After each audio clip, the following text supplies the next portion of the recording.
용감한 토크쇼 직설 시작합니다. 먼저 주식시장 상황부터 살펴보죠. 장현재 아나운서 전해주십시오. 이 시각 시황입니다. 오늘 국내 증시 양대 지수 제5처럼 빨간 불기둥을 세우고 있습니다. 중동 긴장 완화 시장 환호하는 모습입니다. 이란은 현재로서는 휴전 합의가 아니라고 하면서 휴전이라고 밝힌 트럼프 대통령과 입장 차이를 보이고 있지만 지금 이 부분이 시장 상승폭을 꺾지 못하고 있습니다. 코스피가 2.27% 급등하면서 3,100선에 도전합니다. 3,082포인트 가리키고 있고요. 코스닥 역시 1.57% 오름세 보여주고 있습니다. 797포인트에서 움직임 나타냅니다. 수급 상황 보시죠. 유가증권 시장 오늘 메이저 수급 주체가 다시 돌아오는 모습입니다. 외국인이 2,303억 원 매수 우위 보여주고 있고 기관 역시도 1,500억 원에 가까운 사자 포지션 취하고 있습니다. 오늘은 개인만 홀로 3,575억 원 매도 우위 기록합니다. 이어서 코스닥 시장입니다. 코스닥 시장에서도 메이저 수급 주체 쌍끌이 매수세가 나타납니다. 외국인이 708억 원 순 매수하고 있고 기관 역시도 357억 원 사자 포지션 취하고 있습니다. 이런 가운데 개인만 홀로 932억 원 팔아냅니다. 유가증권 시장 시총 상위 종목 거래가 확인하시죠. 오늘은 주도 테마가 좀 이동하는 모습입니다. 인터넷과 방산 대표주 내리고 조정받았던 2차 전지와 자동차 대표주 등이 반등하고 있는데요. 우선 반도체 투톱이 나란히 상승하고 있습니다. 중동 갈등 완화에 반도체 수심이 살아나고 있는 모습입니다. 삼성전자 3.36% 급등하면서 거래가 59,950원이고요. SK 하이닉스는 7.5%나 상승하고 있습니다. 거래가 27만 9천 원. 지금 청주의 7번째 반도체 후공정 시설을 짓기로 한 소식이 호재로 작용하는 분위기입니다. 더불어서 삼성 바이오로직스도 0.71% 오름세, LG 에너지솔루션까지 2.47% 반등합니다. 거래가는 30만 1,250원. 반면 그동안 상승 랠리를 보였던 네이버는 1.5% 내립니다. 거래가는 28만 6천 원으로 집계되고 있습니다. 6위부터 10위도 보시죠. 지금 두산 에너빌리티가 6위에 올라와 있죠. 보합입니다. 68,600원이고요. 한화 에어로스페이스 오늘은 내려갑니다. 0.87% 하락하며 91만 원대. 반면 KB금융이 3.6% 오르며 11만 1,500원에 거래되고 있고 현대차 반등합니다. 1.74% 오름세로 거래가 20만 5천 원. 삼성전자 우선주까지도 상승세 시현하고 있습니다. 코스닥 시장 시총 상위 종목 거래가도 확인하시죠. 오늘 알테오젠이 2.63% 반등합니다. 거래가 39만 원이고요. 2차 전지 대표주를 좋은 흐름 보여주고 있습니다. 에코프로비엠이 5.65% 오름세로 10만 4,800원. HLB 1.75% 약세지만 또 시총 4위 에코프로는 6.53% 반등합니다. 거래가 4만 5,650원입니다. 레인보우 로보틱스도 1.64% 상승세 보여주고 있습니다. 31만 500원에 거래됩니다. 6위부터 10위입니다. 파마리서치는 1.3% 내림세, 나머지 종목들은 모두 오름세 보여주고 있습니다. 특히 펩트로는 12.2% 급등하면서 지금 시총 10위권 내에선 가장 높은 상승률 보여주고 있는데요. 현재 거래가 21만 3,500원이고요. 아무래도 미국 당뇨병 학회에서 차세대 비만약 전 임상 결과를 공개한 점이 시장 호재로 계속해서 작용하고 있는 분위기입니다. 그밖에 휴젤이 0.1% 강보합권, 클래시스가 3% 가까이 올라가면서 거래가 6만 2,200원이고요. 리가캠 바이오까지 4.89% 오름세입니다. 현재 거래가는 10만 9,400원으로 집계됩니다. 오늘 시장 특징적인 부분 체크하시죠. 오늘 로봇주가 상승세 이어갑니다. 이재명 정부가 과기정통부 장관 후보자에 백영훈 LG AI 연구원장을 지명하면서 LG전자가 투자했던 로봇 산업에 대한 성장 기대감이 커진 영향인데요. 로봇주 내에서는 하이젠 RNM이 25% 가까이 시세 분출하고 있습니다. 거래가 4만 5,350원이고요. 클로봇도 14.3% 급등합니다. 22,200원대 거래되고 있습니다. 더불어서 두산 로보틱스까지 10% 넘게 상승하면서 거래가는 6만 5,100원으로 집계됩니다. 다음으로 2차 전지주 내에서 나트륨 이온 관련주가 주목받고 있습니다. 그간 기대를 모았던 테슬라의 로보택시가 공개된 후에 현지에서 호평을 받으면서 그간 움츠렸던 2차 전지 섹터 반등하고 있는데요. 특히 새로운 기술로 주목받고 있는 나트륨 이온 관련주가 오름세입니다. 그중에 나인테크 같은 경우 현재 17% 가까이 급등하고 있는데요. 자회사가 자체 개발한 나트륨 이온 전지 기술을 바탕으로 한국동서발전과 손을 잡고 에너지 저장 장치 ESS 실증 사업을 본격 개시했다는 소식에 영향을 받고 있습니다. 그밖에 자이글이 5.19% 오름세로 거래가는 4,355원대, 삼성 SDI도 반등합니다. 4% 가까이 상승하면서 현재 거래가 17만 6,100원으로 집계됩니다. 이어서 오늘 외환시장 상황 좀 체크하시죠. 오늘 환율 20원이나 급락하면서 1,364원에 출발을 했습니다. 그리고 9시 31분 기준으로는 거래가 1,367원 30전이었고요. 현재는 조금 더 내렸습니다. 1,366원 60전에 거래되고 있습니다. 지수 다시 보겠습니다. 코스피 여전히 2.36% 강한 모습 보여주고 있습니다. 3,086포인트고요. 코스닥도 1.68% 오르면서 800선 근처의 모습 보여주고 있습니다. 지금 코스피 같은 경우에 PBR 1.05배 수준인 3,100선에 도전을 합니다. 정책 모멘텀과 유동성이란 재료를 가지고 있지만 이란과 이스라엘 상황이 계속해서 달라지고 있기 때문에 시장 오늘 어디까지 올라갈 수 있을지는 상황 조금 더 지켜보시죠. 지금까지 시장 상황 전해드렸습니다. 네, 계속해서 시장의 다양한 이슈들을 풀어보는 시장 따라잡기로 이어갑니다. 인백스 자산운용 주식운용본부 염정이사 나오셨습니다. 안녕하십니까? 네, 안녕하세요. 전쟁 이제 휴전이라는 소식이 전해지면서 네. 오늘 시장 매우 강하게 상승세 나타내고 있네요. 네, 이제 오늘 새벽에 있었던 그 이란과 네. 이스라엘에 대한 휴전 뉴스가 좀 나오면서 우리 시장은 정말 좀 대체거래에서부터서 아주 강하게 시작을 했고요. 어제장에서 미국 시장도 일단은 대부분의 지수가 1%대 안팎으로 상승 마감을 하면서 기술주 중심으로 반등이 좀 나타났습니다. 우리 시장 역시도 오늘 특히나 코스피 쪽에서 지금 3,100선을 목전에 두고 있는 상황 속에서 삼성전자 그리고 SK하이닉스가 7%의 급등을 보여주면서 상당히 강한 대형주 장세가 나타나고 있다라고 말씀드리겠습니다. 네.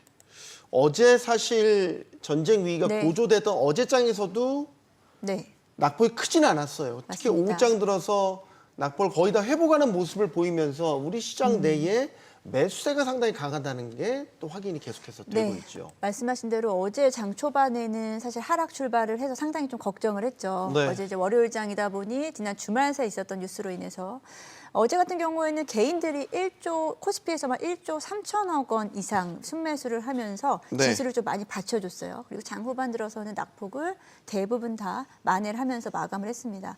오늘은 이제 외국인들 기관이 다시 순매수로 돌아서면서 지금 대형주 중심으로 특히나 반도체 투탑 대형주 중심으로 순매수세가 강하게 나타나고 있다라고 보고 있고요. 네. 현물뿐 아니고 선물 시장에서도 5천억 이상의 순매수가 강하게 들어오면서 지금 지수 상단을 조금 더 높이고 있는 모습이지 않나라고 생각하고 있습니다. 아무래도 또 휴전 이슈로 인해서 그간 전쟁 관련된 종목들이라고 할 수 있는 방산주라든지 그리고 최근에 유가 급등 관련해서 에너지 정유주 같은 종목들은 급락이 나오고요. 그리고 시총이 높은 지금 반도체, 자동차, 2차 전지까지 급등이 나오면서 지수 상승을 견인하고 있다라고 볼 수 있습니다. 개인 측면에서 보면 네. 어제 같은 경우 이제 1조 3천억 원 넘게 개인들이 예. 매수했단 말이죠. 지금 전반적으로 유가증권 시장이나 한국 증시에 대한 기대감이 상당히 커진 상태고 그럼요. 이렇게 되면 개인들의 매수세가 상당히 더 강하게 나타날. 지금 증시 예탁금 같은 경우도 맞습니다. 60조 넘었지 않습니까? 맞습니다. 그러면 증시 전반이 상당히 유동성이 공급될 좋은 환경이 만들어지고 있다 이렇게 네. 볼 수 있는 거 아닙니까? 지금 사실 시중 금리도 사실 상당히 좀 낮잖아요. 그러다 보니 떨어졌죠. 사실 유동성이 지금 시장에서는 사실 자금이 많이 풀려 있는 상태고요. 최근에는 이제 주식 시장으로 특히나 이제 개인들의 매수세가 6월 달 이후 이제 한마디로 대선 이후 시장에 대한 기대감이 커지면서 투심이 상당히 살아난 모습이고요. 계속해서 이제 거래대금도 말씀드리면서 예탁금이 증가했다라는 것은 거래대금도 그에 동반해서 지금 증가하고 있다라는 말씀인데요. 지금 6월 들어서는 지금 정확하게는 이제 대선 이후가 되겠는데요. 네. 평균 거래대금이 코스피가 거의 지금 이번 주 들어서는 거의 16조, 17조 정도까지 늘어났어요. 기존의 5월 대비하면 거의 2배 정도 거래대금이 늘어났다라고 많이 볼 수 있는 늘었네요. 만큼 시장이 정말 활발하게 지금 이루어지고 이 안에서의 순환매도 빠르게 나타나면서 외국인 그리고 개인들의 수급도 아주 활발하게 이동을 하고 있다라고 볼 수 있겠습니다. 네. 자, 그러면 일단은 흐름을 탄 건 분명해 보이죠. 예. 오늘도 잘하면 3,100포인트까지도 달성할 수 있을 것이라는 기대감도 나올 수 있는데 지금의 상승세가 그러면 당분간 꺾이지 않는다. 우리 흔히 얘기한 썸머랠리. 예. 이런 것도 기대해 볼만 합니까? 지금 장 분위기? 네, 일단 뭐 이번 주 이제 다음 주 월요일이면 6월장이 마감을 하면서 이제 그렇죠. 반기가 마감이 됩니다. 이제 여름이군요. 네. 네. 상당히 지금 우리 시장 2분기의 성적이 좋았고요. 실제로는 6월 달이 되겠죠. 예. 2분기 실적이 상당히 2분기 성적이 좋았고 이제 7월로 넘어가게 되면 또 우리 실적 시즌이 다시 또 돌입합니다. 그러네요. 여기서 이제 실적에 대한 부분 대형주 단에서부터 이어지는 삼성전자부터 해서 반도체 종목들 그리고 뭐 조선이라든지 우리 기존에 이제 실적을 주도했던 종목들의 실적 시즌이 돌입하게 되면은 여기서 또 선별적으로 이루어지겠지만 전반적으로는 다시 한번 또 순환매가 강하게 돌면서 네. 시장은 역시나 좀 활성화 된다라고 좀 생각하고 있습니다. 네. 자, 그러면 뭐 지금 뭐 전반적인 섹터가 다 좋기는 한데 이렇게 강세장에서 더 도드라지는 섹터 종목이 있다면 뭘 꼽을 수 있을까요? 뭐 지금까지는 사실 그 조선, 방산, 그렇죠. 원전 이런 테마적 성격의 섹터들이 좀 끌고 왔고 오늘은 또 반도체가 굉장히 강해 보이긴 하는데 예. 사실요. 저 섹터가 다 웬만하면 좋아 보이긴 해요. 다 좋긴 합니다. 네. 사실 각각의 이유로 다 모든 섹터가 다 좋다 보니 일단 반도체 sek터는 지금 외국인들이 지속적으로 좀 유입이 되는 섹터이라고 볼 수 있고요. 특히나 하이닉스는 오늘 이렇게 유독 강세인 거죠? 네, 스카이닉스 같은 경우에는 지금 오늘 또 다시 27만 원대를 돌파하면서 신고가를 보여주고 있습니다. 최근 6월 들어서도 외국인들의 선호는 SK하이닉스 쪽으로 지금 계속해서 쏠린다라고 좀 볼 수 있겠고요. 그러다 보니 반도체는 워낙에 지금 견조하게 시장을 잘 버티고 있었고 네. 사실 삼성전자의 상승이 크게 없었음에도 불구하고 지수는 3,000포인트를 쉽게 넘었습니다. 여기에는 그간 조선이라든지 그리고 뭐 방산 종목들 그리고 최근에는 이제 플랫폼 네이버 카카오 같은 시총 상위 종목들도 이에 대한 부분을 같이 동참을 했다라고 볼 수 있겠습니다. 지금 섹터라는 부분도 있겠지만 지금 최근의 상승장에서 그리고 올해 들어서 이런 흐름 자체에서는 대형주 강세장이었어요. 한마디로 시총 상위 종목들 중심으로 많이 가다 보니 오히려 중소형 쪽에서는 좀 소외된 부분이 있었고요.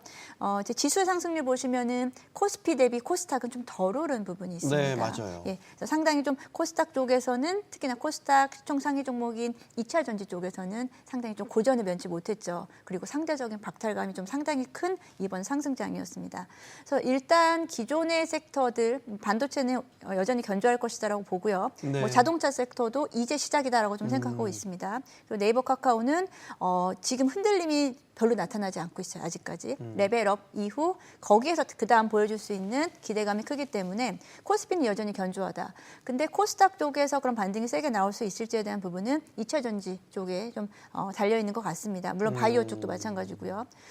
이제 그런 부분들을 어느 정도 이게 순환매가 가능할지 수급이 워낙에 지금 풍부하다 보니까 유동성이 풍부하다 보니까 2차 전지 쪽까지 이제 이런 투심이 이어지면서 반등이 나타날 수 있을지 그러면 2차 전지 상승과 함께 그리고 반도체 기존의 종목들과 함께 코스닥이 지금 오히려 조금 추가 상승 여력은 좀 더 남아 있다라고 좀 생각하고 있습니다. 네. 앞으로의 추가적인 상승 여력은 2차 전지의 선전 여부에 달려 있다. 네, 이제 코스닥 쪽이 이제 800선을 이제 터치할 것 같습니다. 이제 코스피가 지금 3,088포인트까지 가는 동안 코스닥은 좀 상대적으로는 좀 뒤쳐졌죠? 뒤쳐져 있었던 네. 부분이 이제 키 맞추기 부분이 어떻게 이루어질지에 대한 부분 좀 중요할 것 같고요. 그간 중소형 종목들이 그간 좀 힘을 쓰지 못했는데 이런 부분에서 좀 기대해 볼 수 있을 것 같다는 생각이 들어서 시장의 빠른 순환매로 인해서 최근에 우리 이야기 드린 로봇주들이 또 한번 크게 움직였죠. 네. 소외 섹터들 그간 움직이지 못했던 소외 섹터들에 대한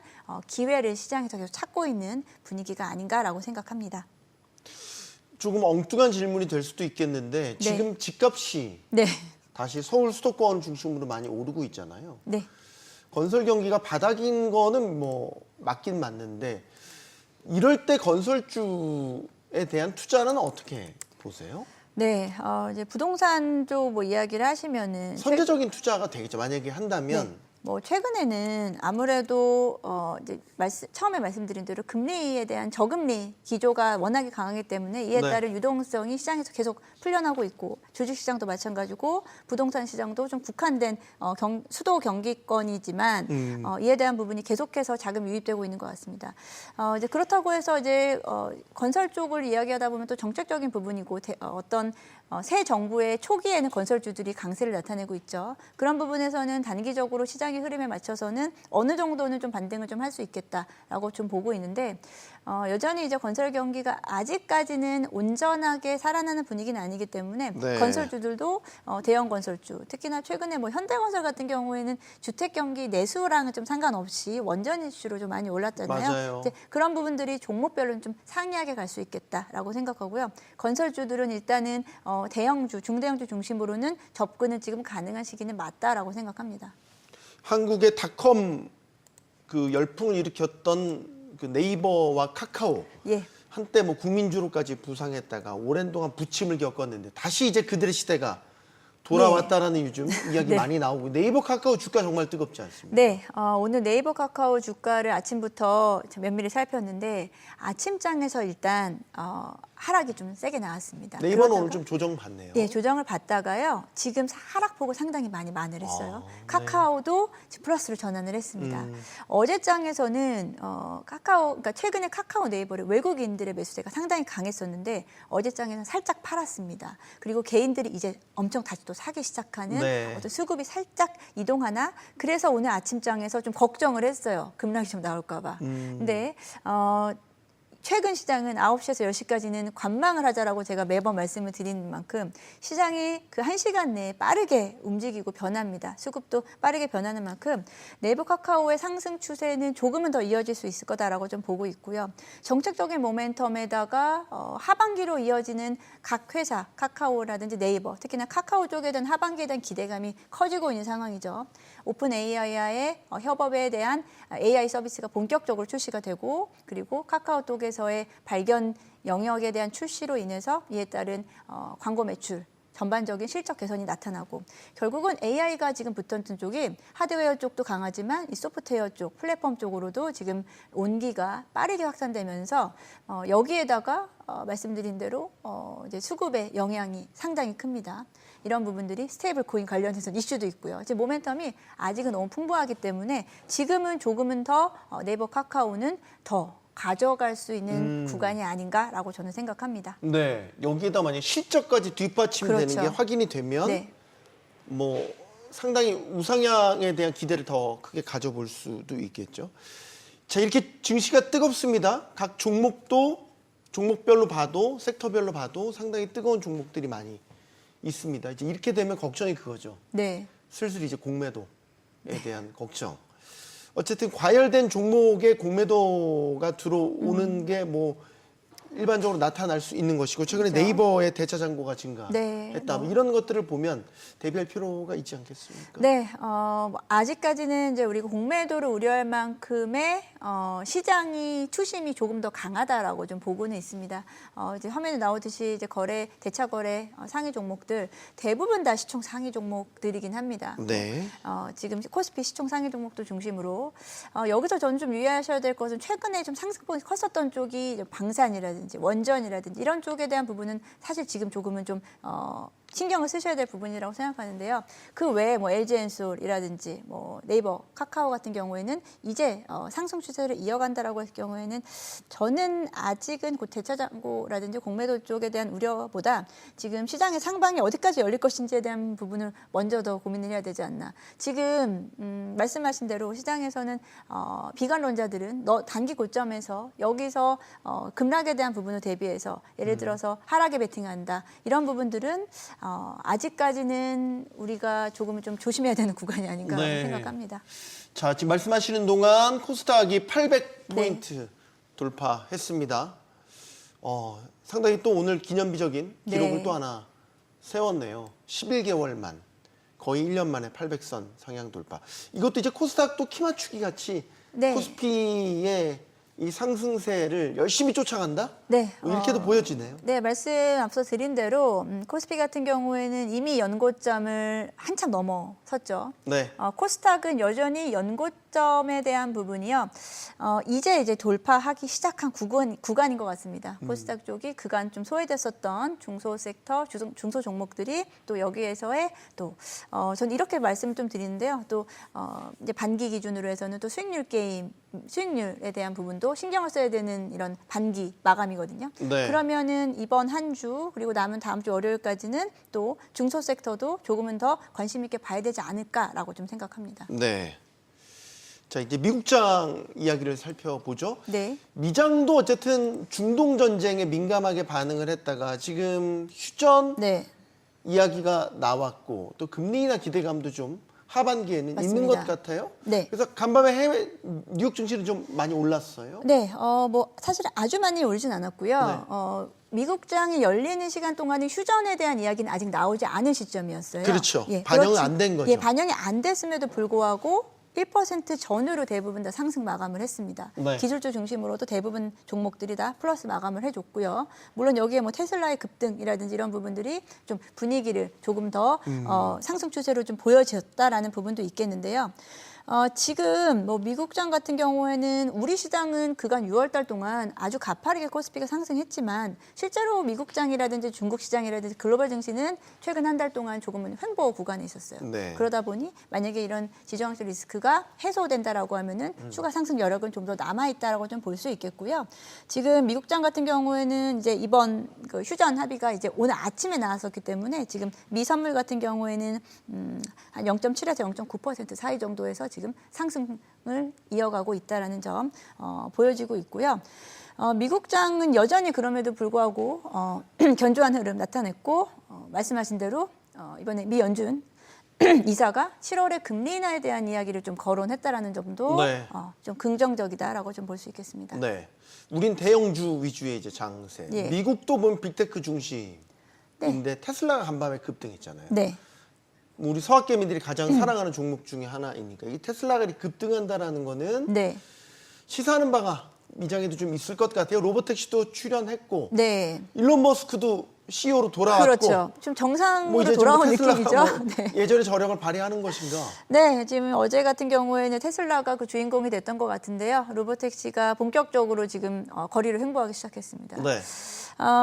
보셨을까요, 영상이요? 저는 영상 봤는데, 근데 좀 제한적으로 예. 원래 얘기했던 것보다는 네. 제한적으로 운영되긴 하지만 어쨌든 시작이 반이라고. 그렇죠. 시작이 반이다라고 이야기를 시장에서 하는 것 같습니다. 그에 대한 그 로보택시의 운영 대수 자체가 기하급수적으로 늘어날 경우에 지금 테슬라의 시총의 2배까지도 본다라고 지금 오늘 또 나온 뉴스가 있었을까 관련된 리포트가 있었습니다. 이제 그만큼 이제 테슬라가 조금은 정상 궤도로 좀 돌아왔다라고 보고 있고 네. 일론 머스크도 이제 자기 자리를 좀 찾아간다 보니 테슬라에 대한 여전한 관심이 좀 이어지고 있다라고 좀 보고 있습니다.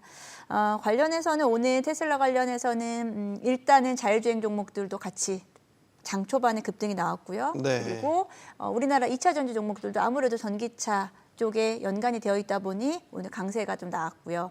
그리고 우리 시장에서는 좀 다른 모멘텀이지만 또 로봇 쪽에 대한 종목들도 어쨌든 같은 방향성으로 가고 있기 때문에 네. 오늘 또 강세 흐름, 어제 이어서 좋은 흐름이 나타나고 있다. 여러 섹터가 사실 지금 돌아가면서 가장 순환매가 빨리 진행되는 게 우리 시장에서는 가장 또 원하시는 바이실 거예요. 그래야 여러 기회가 창출되다 보니까 이제 그런 부분들을 잘 체크해 주시면서 지금은 일단은 계속해서 이제 투자자분들께서 네. 놓치지 않기 위해서 이 시장의 상승세를 놓치지 않기 위해서 열심히 참여를 하시고 있다라고 좀 생각합니다. 그런다고 하더라도 예전처럼 미장이 네. 세계 증시 아주 독주 체제를 예. 유지하는 건 이제 어렵지 않나. 그럼 이제 글로벌 자산 배분 전략에 있어서 미국의 비중을 그렇게 높일 이유는 없을 것 같아요. 뭐 사실 독일도 주목을 받았었고 중국장에 대한 관심도 요즘에는 좀 예. 많이 높아져 있고 네. 적절한 포트폴리오 균형 배분이 필요할 것 같은데. 네, 지금 상대적으로는 우리 시장이 이런 이 2분기 실제로는 6월 이후에 정말 빠르게 상승을 했지만 네. 중국 시장이라든지 그리고 홍콩 시장 그리고 미국 시장 같은 경우에는 최근 4월에서 급등이 반등이 세게 나온 이후 5월, 6월은 사실은 조금 플랫하게 움직였습니다. 네. 이제 그런 부분들에서 미국이 단기적으로 고점 돌파를 아직까지는 하고 있지는 못하지만 만약에 7월 금리 인하에 대한 이야기가 조금 더 현실화된다라고 하면은 미국 장 중심으로 일단은 재차 상승이 나타날 것이다라고 좀 보고 있고요. 뭐 그래도 미국 장 중심으로 일단은 시장을 조금은 더 저는 지키고 가야 된다라고 좀 보고 네. 있고요. 오히려 이제 국내 시장에서 정말 빠르게 반등한 부분이 조금 더 이어질 수는 있겠지만 여기서도 항상 말씀하신 자산 배분에 대한 전략 그리고 단기 상승에 대한 부분은 또 계속해서 차익 실현하면서 가져가시는 게 좋지 않을까라고 좀 보고 있고요. 지금 저는 뭐 크게 뭐 국내 시장도 당연히 잡고 가야 되고 미국 네. 시장도 지금 상대적으로는 조금 천천히 갔었던 부분에서는 충분히 여기서도 기회는 있다라고 좀 보고 있습니다. 네. 뭐 중국 시장까지 말씀을 하셨는데 개인 투자자분들이 이제 중국 시장에 대한 직접 투자를 좀 하시는 부분들이 최근에 늘었기 때문에 중국 시장은 홍콩 증시 중심으로는 글로벌 자금이 계속 유입되고 있는데 최근에 조금 눌려 있었다라는 점을 감안할 때 하반기까지 홍콩 증시에 대한 기대감은 조금 더 커진다라고 좀 보고 있습니다. 네. 전쟁 위기감이 이제 다시 사그라드니까 안전자산의 금 가격은 좀 떨어지네요. 예. 그래도 비트코인 가격이 오르고 있네요.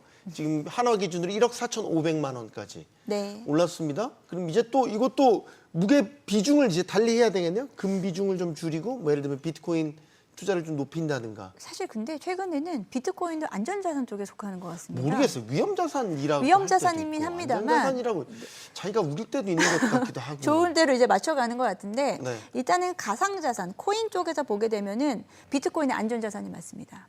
다른 이더리움이라든지 솔라나라든지 다른 비트코인 대비해서는 하락폭과 상승폭 변동성이 상당히 최근에는 줄어들었어요.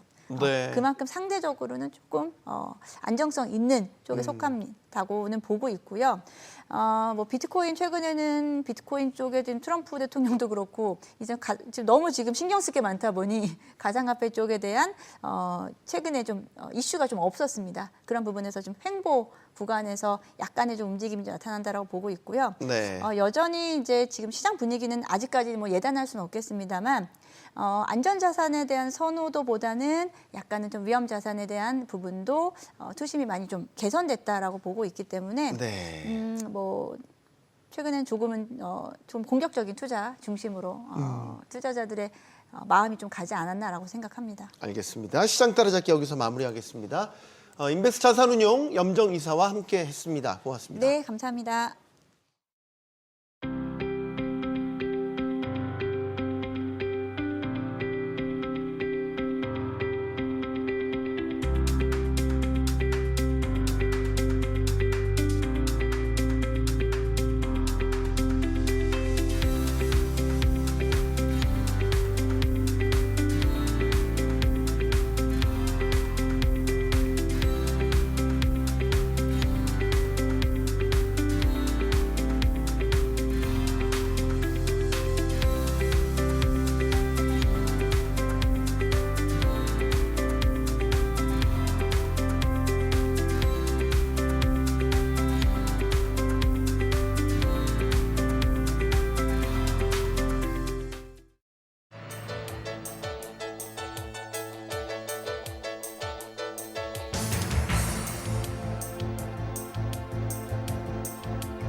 네, 중동 사태가 다시 급박하게 돌아가고 있습니다. 미국의 이란 공습과 이란의 맞대응이 이어지면서 중동 지역의 긴장감이 고조됐죠. 자, 이런 가운데 전격적으로 미국의 도널드 트럼프 대통령이 휴전을 언급을 했습니다. 이스라엘과 이란이 종전에 가까운 휴전에 합의를 했다라는 소식이었죠. 자, 그 배경에 지금 관심이 쏠리고 있습니다. 사태가 만약에 악화될 경우에는 에너지 수입 의존도가 높은 우리나라에도 상당한 타격이 불가피했었던 만큼 우리 당국도 지금 상황을 예의주시하고 있는데요. 중동 사태가 앞으로 어떻게 전개될지 지금부터 차분하게 짚어보겠습니다. 함께 줄 분들 소개해드리겠습니다. 경기대 정치전문대학원 백범음 초빙 교수 나오셨고요. 현대경제연구원 주원 경제연구실장, 또 포스코 경영연구원 서상현 수석연구원 나오셨습니다. 안녕하십니까? 안녕하세요. 용감한 토크쇼 직설은 SBS 비즈 뉴스 앱과 유튜브에서 실시간으로 시청이 가능합니다. 트럼프 대통령이 자신의 SNS에 이스라엘과 이란 휴전 글을 올렸습니다. 이 글이 올라간 이후에 외신을 통해서도 이스라엘과 이란이 휴전을 했다라는 소식이 긴급하게 타전됐습니다. 일단 휴전이 지금 상황으로 보면 맺어진 걸 합의가 된 것으로 일단은 보입니다. 휴전이 좀 급물살을 탄 것으로 보이는데 배경이 어디에 있다고 보시는지부터 먼저 의견 듣겠습니다. 교수님. 가장 큰 거는 전쟁 결과 이란과 이스라엘 두 나라 다 굉장히 큰 타격을 입었습니다. 그리고 특히 이란은 수도가 물론 이스라엘도 그렇지만 가장 중요한 그 수도가 타격을 입었습니다. 그 이란 역사상에 한 번도 수도가 그렇게 외국군에 의해서 직접 타격을 받은 적은 없거든요. 그리고 그런 공포감, 그리고 지도부가 붕괴할지도 모른다는 이런 공포감이 결국은 이런 휴전 내지는 정전 이런 걸로 이루어지지 않았느냐 그런 판단이 듭니다. 그래 너무 급작스럽거든요. 이게 이제 우리가 진행되는 과정들을 보면서 다음 행동이 예측이 되잖아요. 이런 국제 정세도 트럼프의 기습적인 핵시설 타격도 급작스럽고 그렇죠. 전격적인 이런 휴전 합의 소식도 참 급작스럽습니다. 다 예상 밖이에요. 트럼프다운 거죠. 그렇다고 또 볼 수 있겠네요. 네네네.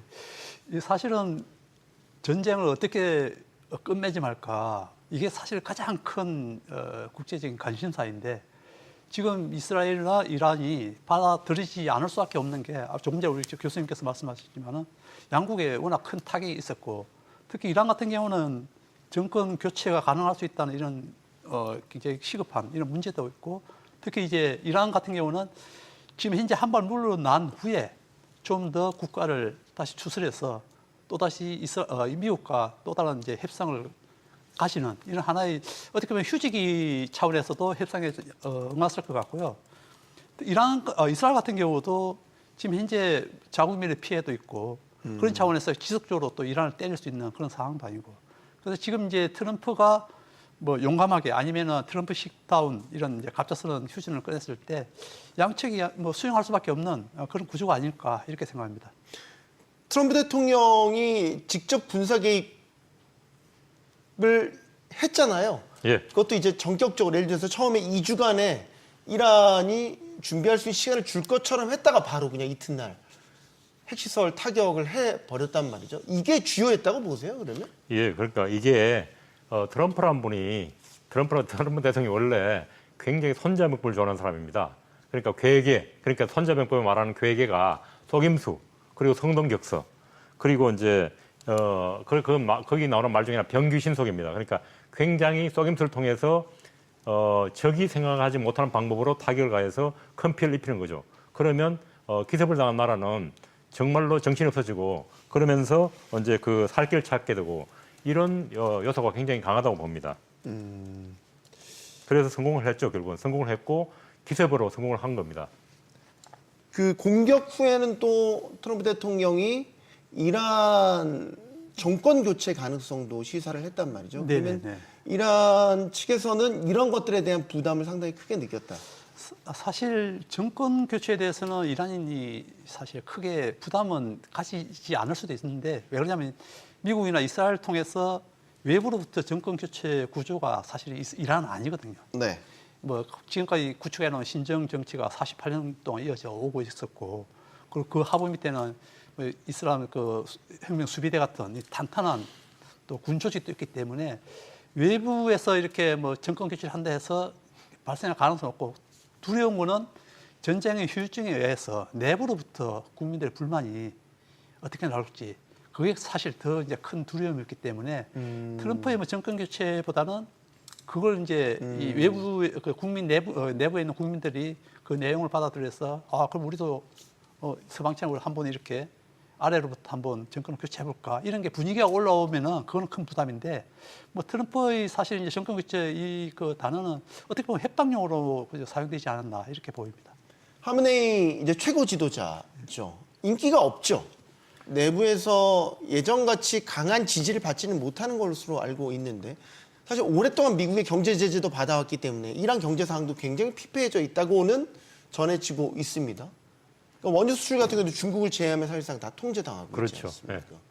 이란 입장에서는 경제적 수익을 얻을 수 있는 게 원유가 제일 큰데 이게 지금 차단이 되고 있으니 예. 이란 경제 상황은 계속 나쁘죠. 나빠지고 예. 그러니 정권에 대한 인기가 있을 리가 없겠다 그런 생각도 드는군요. 그 하메네이가 원래 이란 계통이 아니고 아제르바이잔 계통입니다.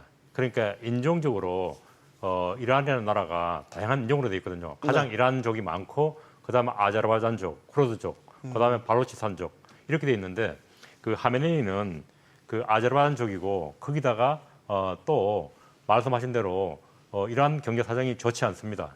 석유가 가장 중요한 자산인데 수출이 안 되고 주로 중국에 가고 있고 그것도 돈이 아니고 물건으로 많이 받고 있고 그리고 내부가 자체가 굉장히 경제가 안 돌아가다 보니까 불만이 많은데 그럼에도 불구하고 이슬람이라는 그런 종교적 신앙 그리고 반유대주의, 반미국주의에 대해서 다 국민들이 일치된 생각을 갖고 있기 때문에 상당히 지탱은 되고 있겠지만 내부적으로 특히 지난번에 이제 그 히잡 시위로 알 수 있듯이 굉장히 민주적인 그런 분위기라든가 반정부적인 분위기가 있다고 봅니다. 그런데 과연 그게 정말로 촉매가 돼가지고 이러한 체제를 뒤엎을 정도가 되느냐 그거는 좀 더 지켜봐야 될 것 같습니다. 지금 하메네이가 후계자도 지명을 한 그렇죠. 상태인 거죠. 지금 고령이니까 네네. 사실 이번 휴전이 이루어지고 나면 그 뒤에 이제 또 예를 들어 하메네이가 물러나고 후계자가 집권을 한다라든지 이런 변화도 예상할 수 있겠네요. 예, 지금 뭐 아까 교수님 말씀하셨지만은 뭐 수도인 테헤란이 공격을 당하고 그다음에 그것도 아주 굴욕적으로 이렇게 이스라엘의 그 미사일에 당한 거거든요. 특히 이제 가장 경제 기반이 되는 석유 관련된 에너지 인프라 시설들도 많이 망가졌습니다. 네. 그렇게 되면 지금도 경제난으로 불만이 많은 국민들이 더 이제 이번에 그 많은 경제적으로 타기 때문에 더 불만을 많이 갖게 될 것이고 그에 대한 하나의 이제 뭐 하메네이 같은 경우도 하나의 그 자기 그 국민들 불만을 좀 잠재울 수 있는 하나의 조건 중에 하나가 이미 지금 현재 그 3명의 그 후계자를 선택해놨는데 네. 그 중에 한 명을 자연스럽게 이제 후계자로 앉히고 뒤로 물러날 수 있는 그런 계기가 되지 않을까. 특히 이제 지금 현재 하메네이가 뭐 아시겠지만 고령에다가 또 암도 있는 상태이고 그래서 어차피 올해 하메네이가 이렇게 생존하지 못한다고 가정한다면은 미리 그 후계자를 선정하고 특히 이번 이 전쟁 이후의 혼란스러운 걸 좀 수습하기 위해서라도 후계자를 좀 빨리 좀 이렇게 결정해서 선정할 가능성도 좀 높다고 봅니다. 지금 계속해서 저희가 속보가 올라오고 있어 좀 전해드릴 거는 트럼프 대통령이 자신의 SNS에 이스라엘과 이란이 휴전에 합의했다라는 소식을 전한 뒤에 이란과 이스라엘 그리고 중간에 이제 중재자 역할을 하는 카타르 쪽에서도 계속해서 소식들이 나오고 있는 건 조금 이야기가 달라요. 지금 조금 전에 이란 아바스 아락치 이란 외무장관은 X에다가 이런 입장을 냈습니다. 휴전에 합의된 바가 없다. 이스라엘이 먼저 공격을 멈춰야 한다. 침략을 멈춘다면 우리가 추가 대응을 할 의사는 없다. 이건 조금 결이 다른 이야기인 것 같아요. 휴전 합의가 됐다면 이런 이야기를 굳이 부연을 할 필요가 없는 거 아닌가요? 외교적으로 봐도? 이란 내부 사정이 그러니까 가장 중요한 게 명분입니다. 대명분. 그러니까 유대인에 대해서 맞서 싸우는 나라, 미국에 대해서 맞서 싸우는 나라라고 했는데 국민들이 보기에 권력적으로 트럼프의 강요에 의해서 권력적으로 휴전을 한다? 그러면 정권에 대한 불만이 더 고조될 겁니다. 그러니까 그 이란 외무장관이 적어도 이스라엘이 우리에 대한 공격을 멈춰야 네. 우리도 안 한다. 이렇게 자기들 내부의 명분을 만들기 위해서 그렇게 말한 거 아닌가 그런 판단이 듭니다. 하메네이 최고 지도자가 또 X에다가 이런 이야기를 했습니다. 이란 국민과 그들의 역사를 아는 사람이라면 이란은 항복할 국가가 아니라는 것을 알고 있다. 예, 그러니까 이란이라는 나라가 원래 제국을 만든 나라입니다. 우리가 잘 알다시피 과거에 유대인들이 전성기 때 이스라엘 솔로몬과 그리고 다윗 때 네. 그때 이제 가장 전성기 국가를 만들었죠. 그런데 바로 이어가지고 이란이 제국을 만들었고 거의 지금 이란 영토 그리고 터키 그리고 이스라엘 그리고 심지어 이집트까지 들어간 대제국을 만들었습니다. 그리고 그런 역사가 여러 번 되풀이 됐죠. 그리고 로마하고도 싸웠고 그리고 오스만 터키하고도 싸웠고 굉장히 긴 제국의 역사를 갖고 있습니다. 그런 이란이 과연 쉽게 그렇게 작은 유대인 국가한테 굴복을 할 것인가 이런 측면에서 아마 그렇게 발언을 한 거라고 생각이 됩니다. 네. 휴전은 하지만 항복은 아니다. 이런 뜻으로도 해석이 되고 그렇죠. 이거는 이제 완전한 평화를 찾았다라기보다는 언제든지 또 잠재된 위험이 있다라는 것으로도 해석이 되기 때문에 아직은 조금 더 확인 절차가 필요할 것 같습니다. 자, 경제 이야기로 넘어가 보겠습니다.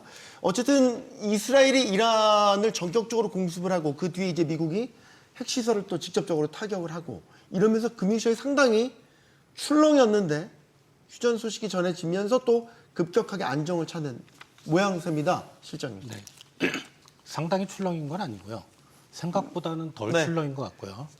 정정하겠습니다. 이게, 네. 적당히 출렁. 국제유가를 보면 이제 60달러대에서 그 전쟁이 지금 교전이 벌어지기 전에 네. 최근에 이제 80달러 언저리까지 찍었잖아요. 그랬죠. 근데 과거에 지정학적 리스크가 터졌을 때 중동 지역에서 90달러까지 상당히 빠른 속도로 올라갔었어요. 최근 몇 년을 보면. 그래서 왜 저렇게 덜 올라가지? 좀 개인적으로 의아했거든요. 네. 저게 정말 무슨 뭐 호르무즈 해협 얘기도 나오고 뭐 미국이 군사 개입한다 이 정도면은 과거에 이제 미국 이라크전 그다음에 미국이 아프가니스탄 침공했을 때 네. 그때 상황 정도로 가는 게 아닌가라고 생각하는데 의외로 유가가 그렇게 빨리 올라가진 않았어요. 또 이제 안전자산으로 평가받는 달러 인덱스도 보면 그렇게 많이 안 올랐습니다. 네. 또 반면 S&P 500은 이제 안전자산이 아니니까 이제 이런 지정학적 리스크가 더 좀 떨어지는데 떨어지는 것도 보면 한 5,900 중반, 그러니까 6,000 위에 있던 게 6,000 초반대 있던 게 5,900 중반 정도밖에 안 빠졌거든요. 그래서 네. 이거는 금융시장만 딱 놓고 보면 그렇게 오래 가진 못하겠구나. 다만 이제 저도 이제 경제를 분석하다 보니까 이제 기자분들이 많이 전화를 와서 네. 묻는 질문이 호르무즈 해협이 봉쇄된다면 어떻게 됩니까? 당연히 봉쇄되면 상당히 금융시장이 커지겠죠. 근데 차마 제가 그런 얘기는 못하고 왜냐하면 기자분들이 쓰는 언론도 그 기사도 좀 약간 자극적이어야 되잖아요. 그죠? 차마 그런 얘기는 말씀을 못 드렸는데 아니라고 부정은 못하겠습니다.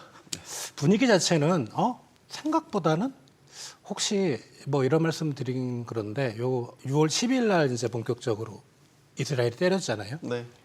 그때 트럼프가 롱 포지션을 들어갔나? 충분히 의구심을 살 만한 예, 뭐 국제유가. 전례들을 보면 예. 네. 그리고 최근에 또 국제유가가 쭉 빠지는 거 뭐 또 빠졌고 60달러대로 내려왔거든요. 그래서 네. 지금 또 숏을 때렸나 이제 이런 생각도 좀 그런 생각을 좀 해봐. 아무튼 그래서 금융시장은 이제 도라미 타불이 됐다. 예. 그럼 예전에 우리 이제 그 유가 파동 나고 예전에 중동 전쟁 터지고 했었을 때 유가가 경제 금융시장에 미치는 충격이 이제 계속 갈수록 좀 덜 네. 해진다라는 게 이번에도 그렇죠. 또 확인이 예. 된 거군요. 왜냐하면 이제 그때는 뭐 모든 나라들이 뭐 중동에서 나는 그 원유에 대한 의존도가 상당히 높았거든요. 네. 그렇기 때문에 상당히 이제 그런 부분이 반영해. 지금은 예를 들어 유가가 60달러 때면 사실 미국 내에서 원유를 채굴하기가 좀 쉽지 않은 그런 채산성이기 때문에 좀 네. 곤란한데 급하면은 거기서 채굴이 들어갈 수가 있어요. 그리고 우리나라도 지금 보면 과거에는 한 180일 정도 원유 그 비축량이 있었는데 지금은 200일이 넘거든요. 네. 그러니까 뭐 그런 걸 생각할 때 그리고 우리나라는 또 거의 옛날에는 중동산 원유 비중이 거의 절대적이었는데 지금 미국 쪽에서도 많이 들어오고 있습니다. 네. 그런 거 봐서는 이제는 과거처럼 중동의 지정학적 리스크가 주는 충격이 그렇게 크지는 않는 걸로 생각이 됩니다. 원래 이번 사태가 터지기 전에 유가는 되게 좀 떨어지는 예, 떨어졌었어요. 추세였잖아요. 그 수요 자체가 좀 크진 않다라고 보는 예, 지금 그 원인 때문이었죠. 수급이 제일 걸리는데 그 원유를 소비하는 1등, 2등이 미국하고 중국입니다. 네. 근데 지금 미국 경제는 아직은 좋지만 경기 사이클상 분명히 올해는 떨어지는 게 분명하고요. 중국은 아시다시피 중국 정부가 작년 연간 경제 성장률 5.0% 발표했지만 그걸 믿는 사람은 아무도 없습니다. 그러니까 중국도 그럼 1등하고 2등을 합하면 전 세계 원유 수요의 한 40% 가까이 되거든요. 네. 그 수요가 죽는데 지금 오펙 증산했죠. 그리고 트럼프 일기 때 보면 미국 내 원유 생산을 엄청 많이 늘렸습니다. 지금도 하려고 하고. 네. 공급은 늘어나는 거죠. 그렇게 되면 당연히 수급 논리로만 본다면 유가는 떨어지는 게 맞습니다. 일단 유가가 오르는 거에 대한 충격, 금융시장 충격 이런 거는 예전에 비해서 확실히 좀 덜해지긴 했는데 실질적으로 실물 경제에는 또 다른 얘기 아닌가요? 예를 들면 우리 한국 기업들이 수출할 때 중동 지역으로 이제 중동 시장으로 들어가는 길이 거의 호르무즈 해협 빼고는 없더라고요. 근데 우리 전체 수출에서 그 중동 지역으로 가는 게 아주 많지는 않습니다. 크진 않죠. 그래서 뭐 크게 그거보다는 이제 거기서 우리가 이제 중동산 원유를 원유. 수입하는 비율이 한 70% 되는데 그게 거의 대부분 글로 통과를 하니까 그게 막힌다라는 건데 근데 과거의 중동 전쟁 뭐 70년대 80년대 중동 뭐 1차 2차 이런 큰 전쟁 말고 네. 뭐 미국 이라크전이나 걸프전이나 그다음 아프가니스탄 미국이 침공했을 때 보면 한 달 정도에 다 끝나버렸어요. 그래서 우리가 200일치 가지고 있잖아요. 네. 그래서 원유 그 공급에는 큰 차질은 없습니다. 다만 이제 그것 때문에 만약에 진짜 그런 전쟁이 전면전이 발생한다면 유가는 올라가겠지만 네. 지금으로 봐서는 그럴 가능성은 높진 않고요. 그래서 원유 수급에 대한 그런 불안은 안 하셔도 될 걸로 저는 생각합니다. 네. 사실 이게 유가가 오르면 뭐 우리 한국도 경제 타격이 크지만 미국도 타격이 크다라고 보는 거는 뭐 어쨌든 인플레이션 문제가 다시 도드라지게 되고 그에 따라서 뭐 국채 금리라든지 달러의 움직임 또 더 나아가서는 연준의 금리 방향 설계까지도 다 시나리오가 달라지기 때문에 뭐 경기를 살려야 되는 그리고 내부의 지지를 받아야 되는 트럼프 대통령 입장에서도 유가가 크게 오르는 건 바라지 않을 것이다 이런 전망이 있었죠. 자, 다시 중동 사태로 가보겠습니다. 지금 궁금한 건 이겁니다. 그러면 이번에 휴전에 합의를 했다면 합의한 조건이 뭐지? 그건 아직 공개가 되지 않고 있어요. 예를 들어서 이스라엘이 이란을 때린 주 원인은 이란이 핵 개발할 것 같으니까 때렸다는 거예요. 그렇죠. 그럼 이번에 합의를 했다면 이란이 뭐 앞으로 이제 핵을 완전히 포기했다라든지 뭐 그런 식의 합의를 한 것인지. 아직 합의 내용이 뭐 구체적으로 나온 건 없지만 일단 지금 합의한 거는 일단 양측의 무력 사용을 중단하는 걸로 일단 합의한 걸로 보이고요. 네. 이제 이후에 이제 미국하고 이제 이란 간의 이제 핵 협상이 기존에 그 6차 핵 회담 협상을 앞두고 이스라엘이 이제 그렇죠. 공습을 그래서 한 다시 거죠? 이제 6차 회담을 재개하면서 본격적으로 이제 남아 있는 아마 이제 뭐 완전 제거를 못했기 때문에 이스라엘도 그렇고 미국도 그렇고 완전 제거하지 못했다고 보세요? 저는 그렇게 봅니다. 그 보는 왜요? 이유 중에 하나가 근거가 뭐세요? 일단 그 미국이 공격했지만은 그 일단 그 시설 포로도 그 시설 자체가 워낙 견고하기도 하고 또 사전에 이미 또 일부를 완전은 다는 아니겠지만은 일부의 그 고농축 우라늄을 또 다른 곳으로 옮겼을 가능성이 굉장히 높고요. 그건 이제 이란 쪽에서 그렇게 했다라는 식으로. 예. 그리고 또 발표한 어제 바가 갑작스럽게 또 이스라엘이 미국이 공개한 그 포로도 그 핵시설을 다시 재공격했거든요. 그거는 이제 이스라엘 첩보에 봤을 때도 완전하게 이거는 파괴를 못했을 가능성이 높다. 아마 이제 그렇게 생각할 가능성이 높고, 물론 이제 트럼프 같은 경우는 완전하게 파괴했다. 왜 그러냐면 그렇게 말을 해야 되는 게 이제 그래야 이제 뭐 미국이 자기 공격한 목적이 달성됐고 그다음에 전쟁을 끝내는 하나의 수순이 되기 때문에 완전히 타격해서 완전 없앴다 하지만은 제가 봤을 때는 완전하게 이란의 핵을 제거했다고는 볼 수가 없습니다. 그래서 이란 같은 경우도 그걸 남겨둬야 다음에 미국하고 계속 협상할 여지가 있기 때문에 그건 어느 정도 제가 봤을 때는 고농축 우라늄이 어느 정도 있을 것으로 보이고 그래서 이후에 이제 조만간에 이제 미국하고 이란하고 뭐 올 연말까지든 핵 협상을 지속하지 않을까 그게 이제 제 생각입니다. 이것도 사실 좀 다 입장이 달라요. 제이디 벤스 미국 부통령은 이란이 이제 핵무기를 못 만들 것이다. 장비를 완전히 파괴했기 때문에 이제 이런 입장을 내놨거든요. 지난번에 핵시설 타격을 하면서 그때 장비를 다 파괴했다라는 것 같단 말이죠. 이건 이제 트럼프 대통령의 공격이 주요했다라는 것과도 일맥상통한 이야기이긴 한데 지금 영원님께서는 그러진 못했을 것이다라고 보시고 여전히 핵 개발의 여진이 있다라고 보시는 저는 것 같고. 조금은 이제 우리 박사님하고 좀 다르게 보는데 네. 미국이나 이스라엘 감시 장비가 24시간 그 이란의 행동을 감시하고 있고 그러면서 설령 그러니까 소량의 그 농축 우라늄이라든가 소규모의 그런 시설을 다른 데 빼돌렸다고 하더라도 이미 포로도 나탄지 스파를 다 때려가지고 이미 괴멸이 됐는데 그리고 이게 핵시설이라는 게 만약에 공격을 하게 되면 핵 피폭 가능성이 높아요. 그러니까 이제 우라늄이라든가 플루토늄 자체가 유출되고 그러면 네. 사람이 들어가서 활동할 수가 없습니다. 그렇게 되는데 이런 시설이 이런 상태에서 과연 다시 이 지역에 사람이 들어가서 활동할 수 있느냐? 그러면 장비라든가 그런 물질은 다 거의 다 녹아 없었다고 봐야 되거든요. 거기다가 설령 이런 물질들이 일부 가 있다고 하더라도 네. 계속 감시를 받고 있습니다. 그런데 과연 그러니까 당장 그러니까 제가 이제 쇼텀으로 짧게 봤을 때 과연 이란이 이런 활동할 수 있겠느냐 지금 굉장히 부정적으로 보고요. 그런데 뭐가 중요하냐? 사람들 머릿속에 그러니까 이제 그 죽은 과학자들 있지만 그 사람들이 가르친 사람들 그리고 또 그 사람들이 또 가르친 사람들 이런 아이디어라든가 그런 여러 가지 과학기술이 사람 머릿속에 있거든요. 그건 없앨 수가 없습니다. 그리고 이란 정부가 굉장히 강력한 의지를 갖고 있습니다. 우리가 핵이 없으니까 이렇게 당했다. 그럼 결국은 이란 그 여러 가지 정치인들, 종교인들이 꼭 핵을 가지겠다고 하는 의지가 강할 겁니다. 그리고 사람들 머릿속에 기술이 있기 때문에 결국 언젠가는 다시 한번 이 핵시설을 재건하려고 그럴 거고 그러면 이란 핵 문제는 영구히 지속되고 그러면서 스톱됐다가 지속되고 스톱되다가 지속되고 이런 사태가 계속될 거라고 저는 생각합니다. 그러면 이제 핵 협상이 재개된다는 과정한다면 뭘 두고 협상을 할까? 여전히 핵 개발에 대한 의지를 놓지 않을 거라고 한다면 미국은 더 강한 압박을 하게 될 것이고 그렇죠. 예. 지금 미국이나 이스라엘의 목적은 이란의 완전하고도 영구적인 핵 개발 포기. 네, 네. 이걸 지금 원하고 있다는 말이죠. 그렇죠. 지금까지 이제 뭐 오바마 정부 때도 핵 협상했던 내용도 그렇고 그 전체적으로는 이란이 핵을 완전히 못 가지는데 오바마 정부 때 했던 협상은 전홍축 우라늄은 계속 이란 내에서 만들 수 있는 그거는 허용했거든요. 근데 지금 트럼프는 그것도 안 된다. 그래서 이제 협상이 지금까지 체결 안 됐는데 마지막 이제 만약에 어느 정도의 핵 그 물질이라든지 이런 게 좀 남아 있다면은 결국은 마지막 그 트럼프가 이란하고 다시 핵 협상 재개해서 전홍축 우라늄까지 결국은 이란이 가질 수 없는 이런 압박을 계속할 것 같고 이란도 결국은 기존에 자기들이 가졌던 전홍축의 그 이란 내 생산 이걸 아마 포기하고 제3국으로 이전하지 않을까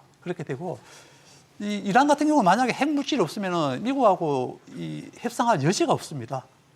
다른 게 없거든요. 그렇기 때문에 제가 봤을 때도 어느 정도의 그 협상 여지를 계속 이어가기 위해서라도 미연의 이 핵시설에 대한 공격을 미리 대비하지 않았을까 하는 그런 이제 추측을 할 수 있을 것 같습니다. 네. 이스라엘의 공습 명분은 이란의 핵 개발에 대한 이제 위협을 가지고 타격을 한 건데 사실 이제 IAEA에 계속 감시를 받아왔단 말이죠.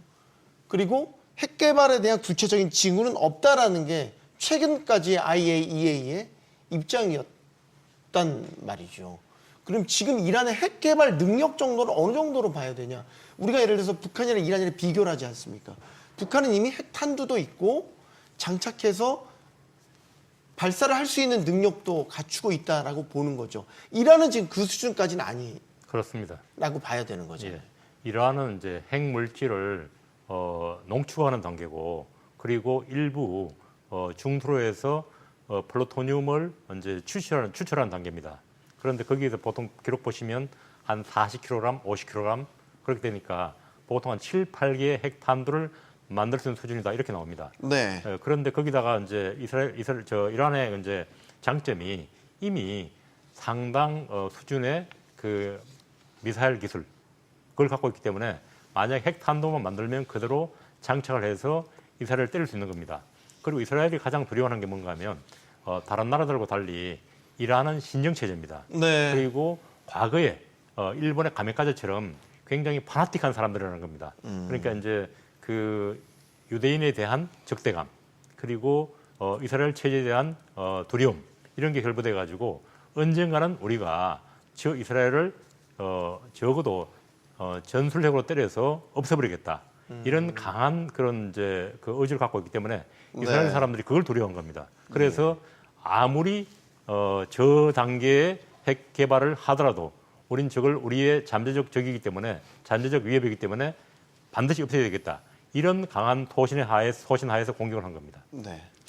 트럼프 대통령 입장에서는 이번 중동 사태가 장기화될 경우에는 내부의 지지가 계속 좀 떨어지고 있기 때문에 부담이 클 수밖에 없는 상황이었고 또 뭐 알려지기로는 개인적으로 노벨 평화상을 받길 원한다는 것도 알려져 있죠. 그러면 지금 휴전 합의를 했다는 거 아니에요? 그러면 트럼프 대통령의 지지율 반등을 꽤 할 수 있을까요? 실장님? 일단은 이제 트럼프가 요새 되는 일이 하나도 없어요. 뭐 푸틴도 말을 안 듣고 네. 시진핑 주석은 전화도 할 생각도 없고. 예. 그리고 억지로 한 번은 하긴 했는데. 했습니까? 네. 뭐 한 번은 했습니다. 그리고 이제 미국 내에서는 파월은 죽어라고 말을 안 듣죠. 예. 그리고 주요 도시에서 막 데모까지 하고. 네. 그러니까 속에 화가 많아요. 예. 뭔가 시범 케이스를 잡을 필요가 있을 것 같고 그게 이란이었던 것 같고요. 제일 만만하잖아요. 예.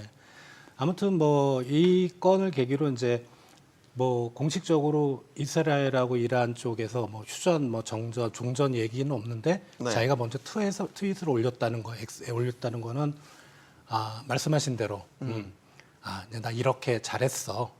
이 내 성과야. 예, 나 좀 지지해줘. 이런 거에 분명히 있는 걸로 좀 생각은 됩니다. 네. 사실 이제 그 미국이 직접 군사 개입을 감행을 하면서 내부의 반발도 되게 셌잖아요. 소위 트럼프를 지지하는 마가 네네. 지지층의 강한 반발을 샀단 말이죠. 마가가 아니라 미가냐 그러면 뭐 이런 식의 불만 말이죠. 그렇죠. 미가라는 게 이제 이스라엘 위대하게 그런 뜻도 있는데, 그렇죠. 예, 네. 이 사실은 그 트럼프가 대통령 당선된 가장 큰 그 이슈 중 하나가 자기는 평화주의자고 외부 전쟁에 개입하지 않는다. 저 중동 전쟁이 그 하마스하고 이스라엘 간의 그 전쟁이 발생했을 때도 만약 내가 대통령이었으면 저는 전쟁이 발생하지 않았을 것이다.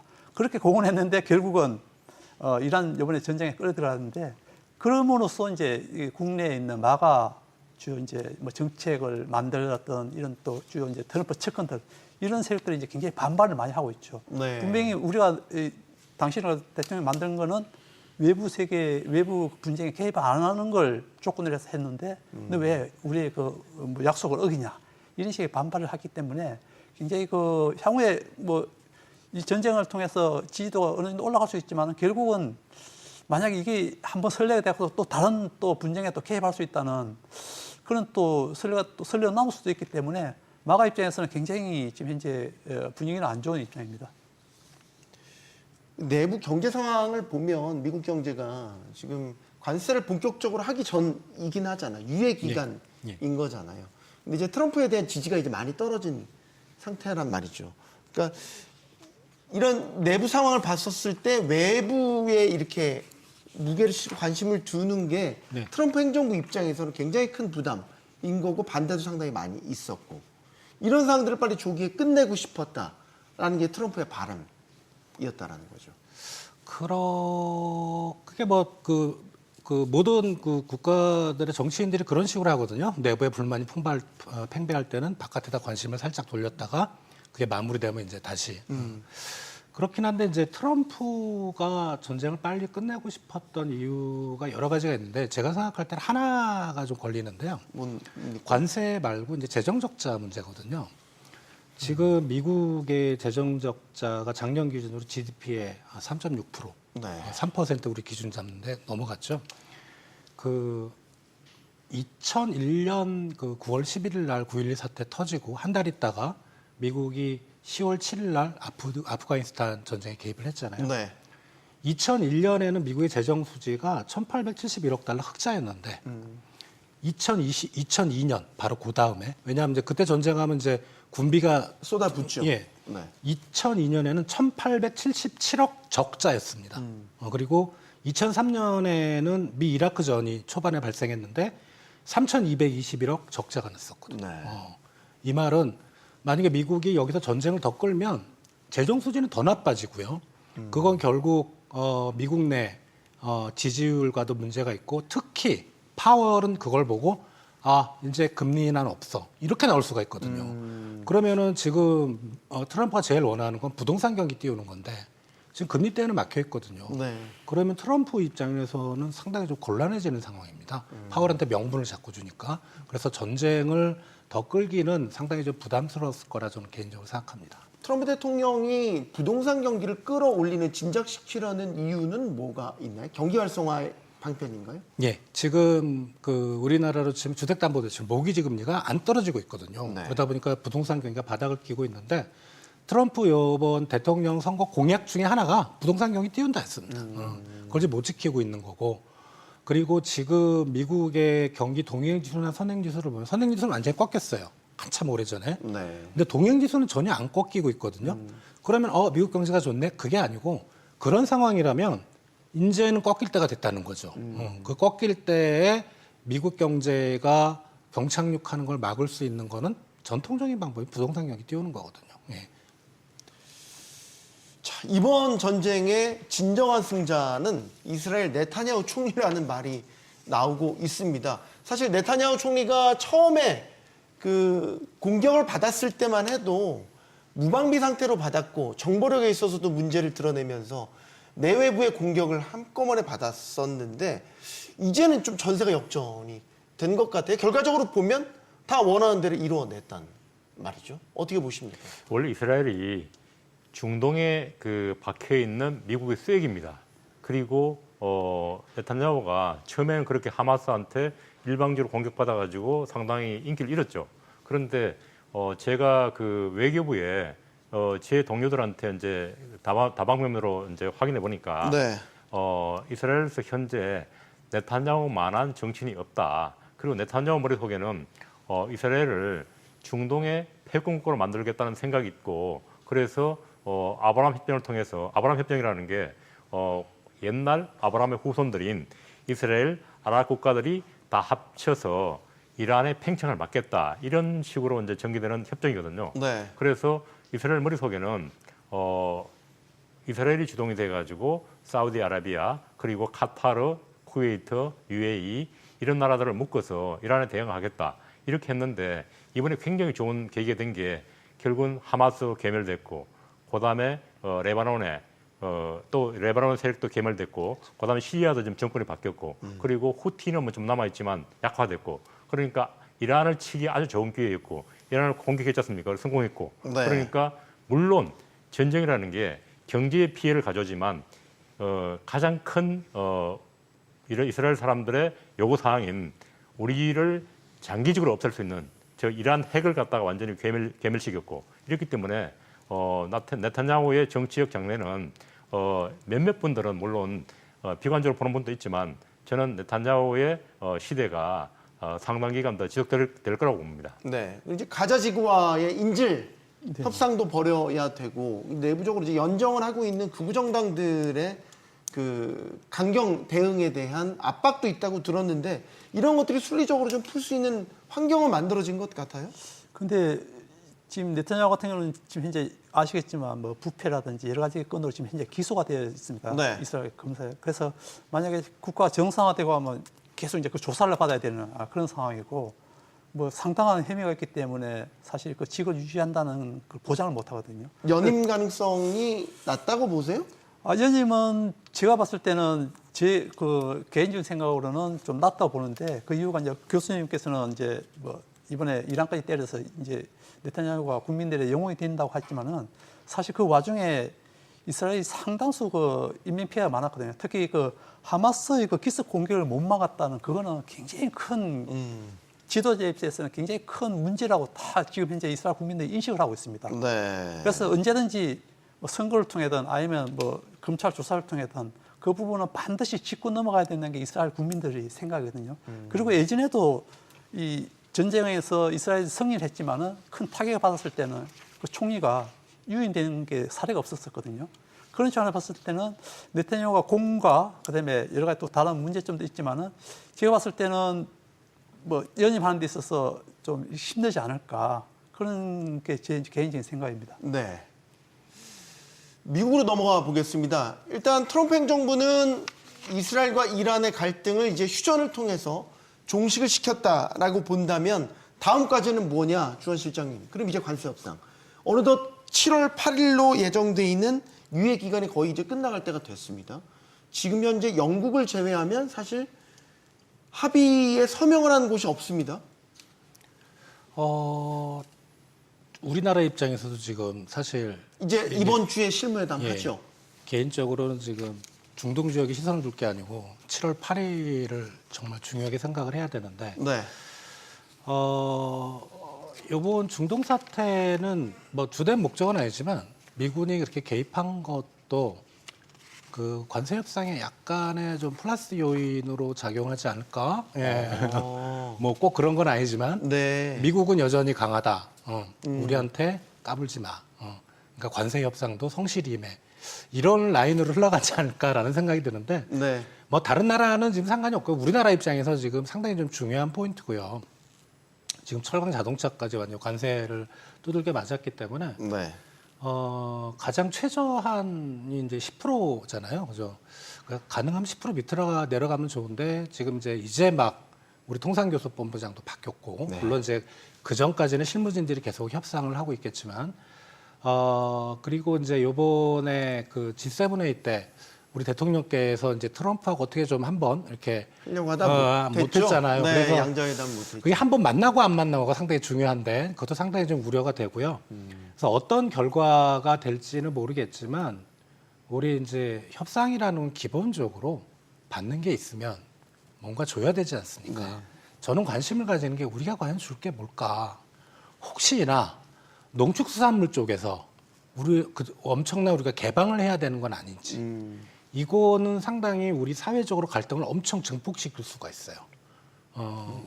농민단체들 그리고 뭐 소고기 관련된 축산단체들 가만히 있겠습니까? FTA 협상할 때도 뭐 농민들이 아주 반발이 셌기 지금 때문에. 우리 이제 그 정치적 공백기에 상당히 사회적으로 갈등도 높았잖아요. 그래서 이런 갈등이 지금 이런 상황에 간신히 이제 봉합돼 가는 과정인데 네. 갈등이 더해진다면 사회 갈등이 아무것도 아닌 걸로 우리가 인식을 하면 안 되는 게 그게 결국은 경제와 시장에 영향을 미칠 수가 있습니다. 네. 그리고 해외의 한국 경제 시스템에 대한 신인도까지 영향을 미칠 수 있어서 이제 그 부분에 있어서 정부가 과연 선제적으로 뭔가 우리가 줘야 될 거에 대해서 줘야 된다는 건 우리 한국 경제는 어떤 섹터가 피해를 본다는 거잖아요. 네. 피해를 보는 섹터에 대해서 뭔가 대비책을 세워놨는지 저는 오히려 그게 더 관심이 가는 부분입니다.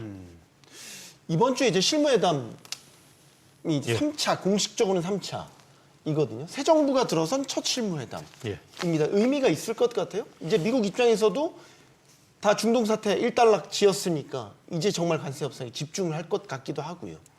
그 여전히 그 미국 내부에 특히 현재 그 우크라이나 전쟁이라든가 이번에 중동 전쟁에 대한 여전히 남아 있다고 저는 생각합니다. 그래서 미국 그 대통령이나 부통령이나 아니면 그런 저 외교 안보 쪽에 저기 지도자들의 생각 머릿속에 얼마만큼 그 관세 문제가 들어있을지 모르겠지만 지난번에 가장 중시한 게 또 하나 나온 게 국방비를 갖다가 유럽의 동맹국과 아시아 동맹국이 5%까지 올려라. GDP에 예, 그렇습니다. 5%까지 올리는 뜻은 일본 같은 경우에는 약 2,500억 불, 한국은 뭐 약 1,000억 불까지 올려야 되고 독일 같은 경우는 2,400억 불입니다.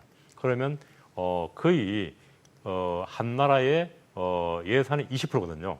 그런데 그런 요소가 사실은 아직은 더 중요하고 이거 관세 문제는 사실은 미국이 이렇게 푸시를 해봤지만 큰 효과를 못 봤습니다.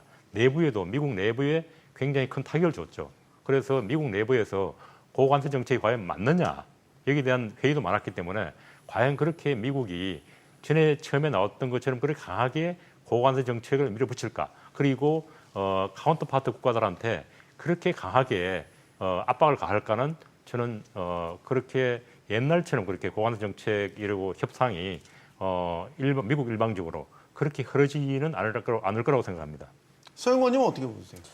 저도 마찬가지입니다. 뭐 이번에 그 특히 이제 군비 증가에 대해서는 일본도 굉장히 크게 반발했었거든요. 네. 그리고 뭐 아시겠지만 이제 나토 참석 자체도 일본도 물론 중동 우리나라도 마찬가지지만 이제 그 나토 참석을 불참한다 선언했는데 그걸 이제 중동 관련해서 중동 사태의 긴급성에 따라서 우리가 불참한다고 했지만은 그 일본도 같은 논리로 총리가 불참한다 했거든요.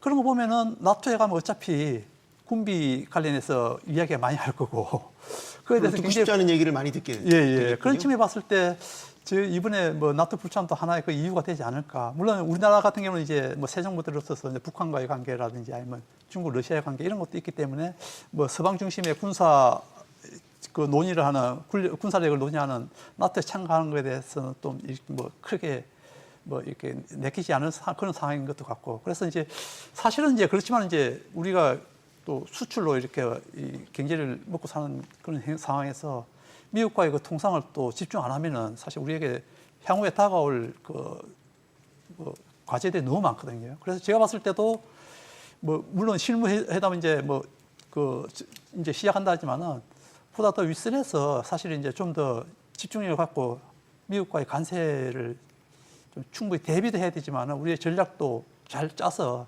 미리 좀 대비해야 되지 않을까 그렇게 예상이 됩니다.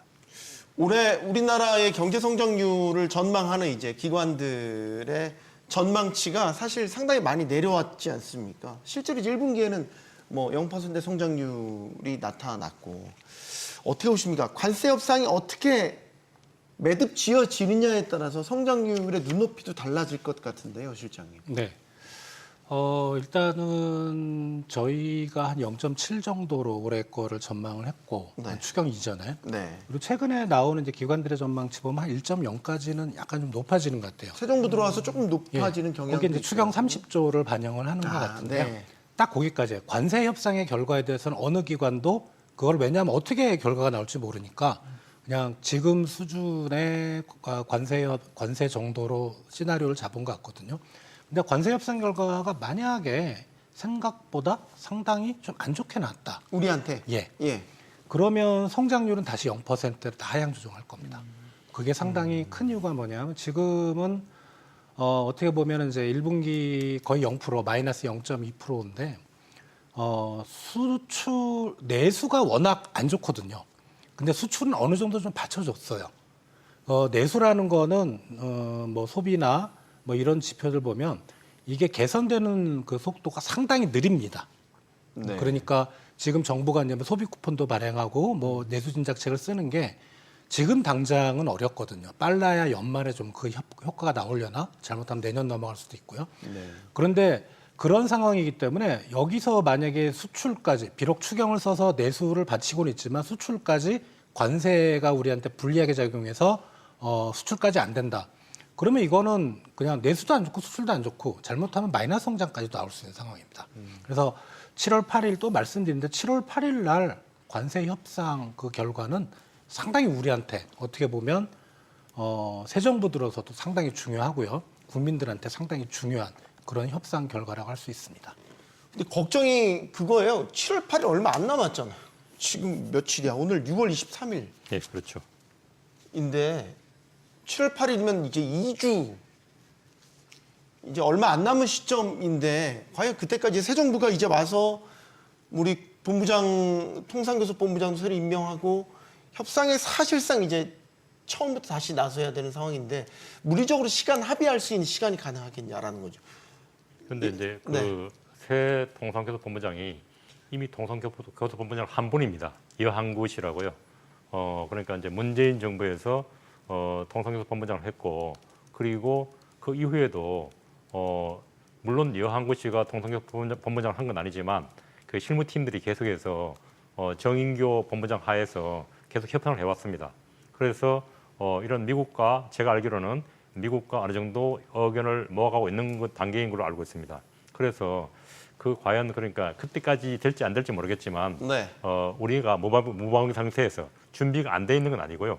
상당히 진행이 돼 있고 그리고 미국과 우리가 어느 정도 의견을 모아가고 있는 거 아닌가. 그래서 물론 가장 우려스러운 거는 우리가 원하는 방향, 우리가 원하는 만큼의 그런 퍼센테이지가 안 나올까 봐 저는 상당히 우려되고 주원 실장님 의견도 마찬가지로 그렇게 생각합니다. 그러니까 이제 만약에 우리가 원하는 정도가 아니면 결국은 그게 우리나라 경제 타격이 오겠죠. 그렇지만 아마 제가 보기에는 우리 세 팀이 잘 대응하지 않을까 희망적으로 봅니다. 네. 이달 예정돼 있던 나토 회의에 이재명 대통령이 불참하기로 최종 결정했습니다. 대통령실의 공식 발표가 났죠. 나토 회의 참석에 이제 관심이 집중됐던 건 여러 가지 이유가 있지만 트럼프 대통령과의 양자 회담이 이제 그 자리에서 이루어질 수도 있었기 때문인데 일단 불참을 결정했습니다. 이 결정에 대해서 어떻게 평가하십니까? 제가 조금 앞에서도 이제 언급했지만은 사실은 이제 뭐 중동 사태라는 이제 하나 이 그 사태 때문에 불참한다고 했지만은 그 외에 이제 한반도를 신정부 들어서서 이제 아까 말씀드렸지만 이제 주변 이제 한반도를 둘러싼 주변 국가들과의 관계 이런 것 때문에 사실 뭐 경제 협력 예를 들어서 뭐 에이펙이라든지 아니면 G20 같은 이런 뭐 군사 이외에 다른 여러 가지 이슈를 다루는 이런 회의 같으면은 사실 참석 뭐 다른 문제를 제치 들고라도 참석 가능했을 것 같은데 이 나토라는 게 성격상 일단 군사 안보적인 측면이 강하다 보니까 우리가 신정부가 그에 참석함으로써 주변 국가 러시아나 중국이라든지 북한이라든지 이런 관계를 좀 약간 의식한 것 같고요. 또 사실은 아까 말씀드렸지만은 이 여기에서 논의될 게 동아시아판 나토를 지금 이제 이번 나토 회의에서 좀 구상하려 했었거든요. 그래서 이제 거기에 보면 한국과 일본, 그다음에 이제 호주까지 포함하는 이런 동아시아판 나토를 구성하려는 이런 또 논의들이 있을 거로 이제 했기 때문에 아마 그런 측면에서도 이제 우리가 신정부에서는 지금 현재 굳이 이제 북한과의 관계도 지금 현재 개선하려고 하는 상황에서 그런 데 가서 굳이 가서 해야 될까, 논의해야 될까, 그에 대한 약간 부담적인 상황이 있지 않았나. 그런 차원에서 이번에 좀 불참을 좀 결정한 것 같은데 지금 현재 다시 또 이 중동 사태가 지금 현재 또 마무리됐으면은 불참을 다시 또 번복할 가능성이 있지 않나. 그것도 혹시 뭐 아직까지 제가 이제 제 생각이지만은 그런 가능성이 있지 않을까 하는 생각도 듭니다. 네, 알겠습니다. 이스라엘과 이란이 휴전에 합의했다는 소식 전해졌습니다. 하지만 또 휴전을 완전히 확신할 만한 정황 아직까지는 모르겠습니다. 그리고 의심할 만한 언급이나 정황들도 포착이 되고 있습니다. 경계를 풀기보다는 상황을 좀 더 예의주시하면서 만약의 사태에 대비할 필요가 있어 보입니다. 용감한 토크쇼 직설 마치겠고요. 여기는 모든 경제가 모이는 SBS 비즈입니다. 시청해주신 여러분 고맙습니다.